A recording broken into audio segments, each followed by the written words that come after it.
بسم اللہ الرحمن الرحیم۔ السلام علیکم ورحمۃ اللہ وبرکاتہ۔ دوستوں امید رکھتا ہوں کہ آپ لوگ خیریت سے ہوں گے۔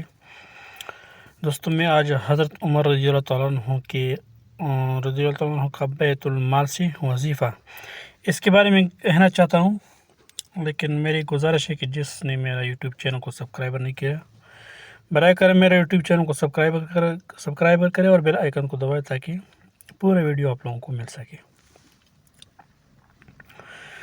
دوستوں لکھتے ہیں کہ حضرت عمر رضی اللہ تعالیٰ عنہ بھی تجارت کیا کرتے تھے۔